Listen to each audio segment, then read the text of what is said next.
जय श्री राम। आपका बहुत बहुत स्वागत है। अरविंद केजरीवाल जिस तरह से न्यायपालिका पर अपना जोर चला रहे हैं, मनमानी कर रहे हैं, दबाव बनाने की कोशिश कर रहे हैं, अब इसके खिलाफ देश के अंदर से ही आवाज उठने लगी है। अरविंद केजरीवाल ने जैसे कभी हाई कोर्ट, कभी सुप्रीम कोर्ट में चिट्ठी लिख लिखकर हाई कोर्ट की जज स्वर्णकांत शर्मा पर सवाल उठाए, जज बदलने की मांग की, और जब हाई कोर्ट ने मना कर दिया तो सुप्रीम कोर्ट में चिट्ठी लिखी, तो अब उसके खिलाफ एक और चिट्ठी आई है। अरविंद केजरीवाल जो न्यायपालिका को प्रभावित करना चाहते हैं, उसके खिलाफ एक चिट्ठी आई है। और ये चिट्ठी किसी एक व्यक्ति ने नहीं, बल्कि कई वकीलों ने, कई पूर्व अधिकारियों ने और शिक्षाविदों ने लिखी है। और ये चिट्ठी सीधे सीधे लिखी गई है सीजेआई सूर्यकांत को, और उनसे ये मांग की गई है कि इस पर ये जो अरविंद केजरीवाल नया चलन बनाने की कोशिश कर रहे हैं, इसके खिलाफ सख्त कदम उठाए जाने चाहिए, ताकि न्यायपालिका पर उसको प्रभावित करने की, दबाव में लाने की ऐसी कोशिश, ऐसा साहस कोई दोबारा ना करे।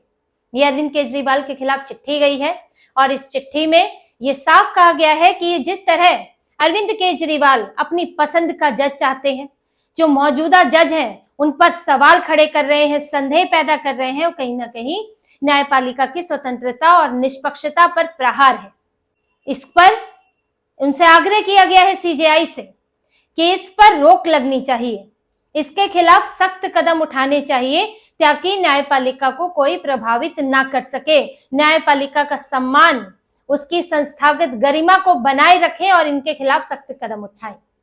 ये मांग की गई है सीजेआई से कि अगर ये हो गया, अगर इनकी मांग मान ली गई या इसको सुना भी जाता है, इस पर अगर डांट नहीं लगाई जाती है, तो कल को ये दूसरे भी यही करेंगे कि हमारी पसंद का जज दे दो, फला जज पसंद नहीं है, ये जज जो है हमारे पक्ष में नहीं देगा। आप किस आधार पर कह रहे हैं? हम ये बात पहले भी कर चुके हैं कि आप मांग कर सकते हैं, लेकिन मांग के पीछे आधार होना चाहिए।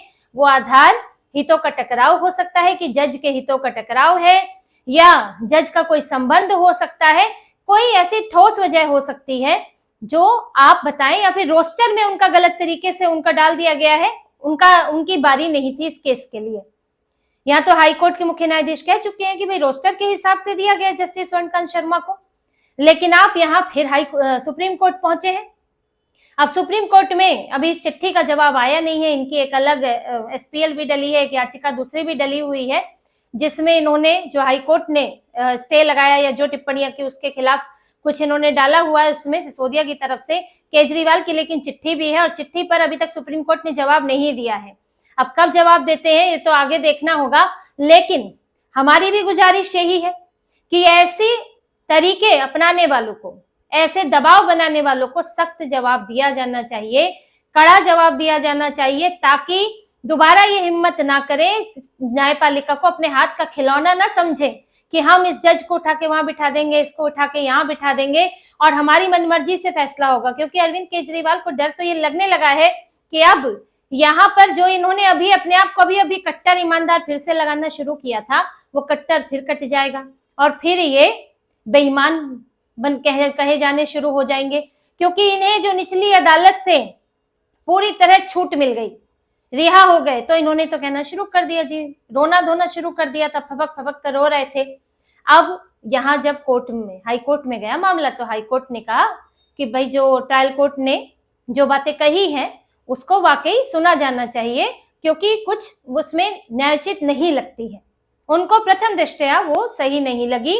हालांकि उन्होंने कहा कि इसको सुने जाने की जरूरत है और उसके बाद ही इस पर फैसला होगा। कई बार कुछ कड़ी टिप्पणियां मैं भी कर देती हूँ, उन्होंने कहा मैं भी कर देती हूँ, लेकिन ये उनके क्षेत्राधिकार से बाहर था कि नहीं निचली अदालत के, ये देखना होगा। अब जब स्वीकार हो गया मामला और यहाँ संज्ञान ले लिया गया, इनसे जवाब भी मांगा गया, तो ये तो डर गए कि अब तो गए, इसलिए इन्होंने चिट्ठी लिख दी। अब न्यायपालिका पर दबाव बनाओ या लोगों के बीच माहौल बनाओ, यहाँ इनकी यही रणनीति चल रही है। वहीं दूसरी तरफ ये कोर्ट में समय मांग रहे हैं, और समय मिले, ताकि देर से कुछ आए, अगर कुछ इनके खिलाफ भी आए तो और देर से आए, खिसता चला जाए। अभी देखिए सीबीआई के मामले में तो इन्होंने समय मांगा था, इन्होंने ईडी के मामले में भी समय मांगा है, क्योंकि ईडी भी पहुंची है हाई कोर्ट में और ईडी ने कहा है कि जो निचली अदालत ने सीबीआई पर तो टिप्पणियां की ही थी, लेकिन ईडी पर भी टिप्पणियां की थी और वो उनके क्षेत्राधिकार से बाहर था, क्योंकि ईडी ना तो उस मामले में शामिल है, ना तो ईडी को अपना पक्ष रखने का मौका दिया गया, और आपने ईडी पर भी टिप्पणियां कर दी। क्योंकि देखिए, ईडी का मामला अलग है निचली अदालत में, उसे कोई और जज सुन रहे हैं, है शराब घोटाले का मामला, लेकिन ईडी देख रही है उसका हवाला कारोबार का पक्ष, की जो अपराध से पैसा आया है वो कैसे इस्तेमाल हुआ, कहाँ इस्तेमाल हुआ। और सीबीआई देख रही है कि अपराध कैसे किया गया। ठीक वैसे ही है कि सीबीआई जांच रही है कि कोई चोरी कैसे हुई, कैसे प्लानिंग बनी, क्या तरीका अपनाया गया, और ईडी देख रही है कि उस चोरी के पैसे का क्या किया गया। इस तरह से इसको दो अलग तरह से जांच होती है, इसलिए दो तरह के अपराध ही बन जाते हैं। मनी लॉन्ड्रिंग अलग बनता है, भ्रष्टाचार अलग बनता है, तो आपको सजा भी फिर दो में होगी, इसलिए इनको ज्यादा खौफ रहता है। तो यहाँ पर जब ईडी का मामला जज जितेंद्र सिंह जो ट्रायल कोर्ट में थे, उनके सामने तो था नहीं, तो ईडी का यही कहना है कि उन्होंने हम पर भी टिप्पणियां की, और टिप्पणियां भी बहुत सख्त टिप्पणियां की हैं। उन्होंने कहा कि जांच एजेंसियां जैसे सीबीआई, ईडी अगर चुनावी प्रक्रिया में इस तरह दखल देंगी और सिर्फ इन आरोपों पर, आरोप कैसे, अवैध पैसे का इस्तेमाल, नकदी का इस्तेमाल, बेहिसाब खर्च के कारण, इन सब आरोपों के आधार पर अगर इस तरह दखल देंगी तो फिर तो चुनावी कंपटीशन में जो है वो तो दिक्कत होगी, उसका अपराधीकरण हो जाएगा, यानी उसके साथ एक तरह का लेवल प्लेइंग फील्ड नहीं रहेगी।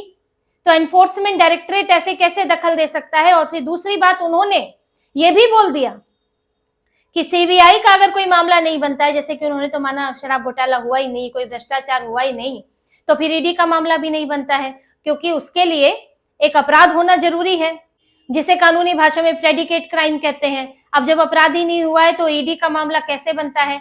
अब यहाँ यही ईडी का कहना है कि हमारा मामला तो उनके सामने था ही नहीं, तो उस पर उन्होंने टिप्पणी क्यों की, इन टिप्पणियों को हटाया जाए निचली अदालत के आदेश से, जो भी आदेश आता है लिखित में तो उसमें से इसे हटाया जाए। अब ये याचिका वो लेकर पहुंचे थे हाईकोर्ट में, जस्टिस स्वर्णकांत शर्मा को ही सुननी थी, लेकिन यहाँ पर फिर इनके भी ये भी पहुंच गए, नहीं जी हम भी इसमें अपनी रिप्लाई डालेंगे। इनको भी दी गई थी पिटीशन, लेकिन इनका क्या रिप्लाई बनता है, वो तो निचली अदालत की बात थी। ऐसा भी नहीं था कि डायरेक्ट इनके ऊपर कोई टिप्पणी थी, इनसे जोड़ के इस तरह की टिप्पणी थी, लेकिन इनको तो अपनी टांग घुसानी है, तो कहा जी हम भी जवाब देंगे। तो जज ने कहा कि आपने जवाब दिया क्यों नहीं अभी तक। नहीं जी हमें तो 600 पन्ने पढ़ने हैं अभी।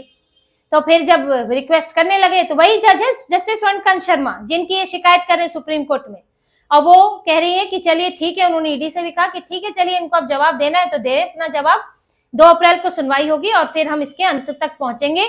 बहुत होगा, अगर उस वक्त आर्ग्यूमेंट खत्म नहीं हुए तो फिर हम 1 तारीख तय करेंगे जिसमें इस पर फैसला होगा। ये इसको बहुत खींचने का मतलब नहीं है। तो यानी और देखिए सीबीआई के मामले में 5 तारीख को सुनवाई है, उसमें भी ये जवाब दाखिल करेंगे। इन लोगों को जवाब दाखिल करने के लिए समय मिला है। तो यहाँ अब अरविंद केजरीवाल की सांसें अटकी पड़ी हैं, 2 हफ्ते 3 हफ्ते हैं, जिसके बाद हाईकोर्ट का फैसला आ जाएगा, चाहे वो ईडी को लेकर हो या सीबीआई को लेकर हो। ईडी सीबीआई के मामले में तो बयान रोक तो पहले ही लगाई हुई है, विभागीय जांच पर रोक लगा दी, क्योंकि ट्रायल कोर्ट ने कहा था कि जिन अधिकारियों ने जांच की है उनके खिलाफ भी जांच होनी चाहिए। ऐसे कैसे उन्होंने मामला बना दिया, बहुत ही ज्यादा सख्त आदेश है ट्रायल कोर्ट का। इसीलिए चुनौती दी गई है कि उनकी 2 चीजें यही कहनी है कि एक तो इसमें जो संज्ञान के समय की प्रक्रिया होती है, चार्जशीट पर संज्ञान लेना होता है, उस समय पर जिस तरह गवाहों को देखा जाता है उस तरह नहीं देख के मुकदमे की तरह देखा गया।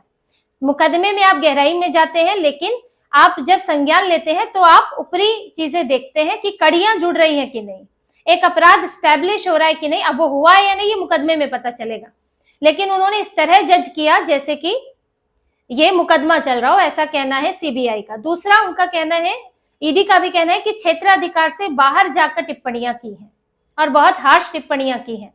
तो अब ये हाईकोर्ट फैसला करेगा, यहाँ पर दोनों चीजों पर फैसला होगा कि इसमें संज्ञान लिया जाए या नहीं, और दूसरा इनकी टिप्पणियां रहनी चाहिए या नहीं रहनी चाहिए। आदेश में, निचली अदालत के आदेश में ये इस पर होगा।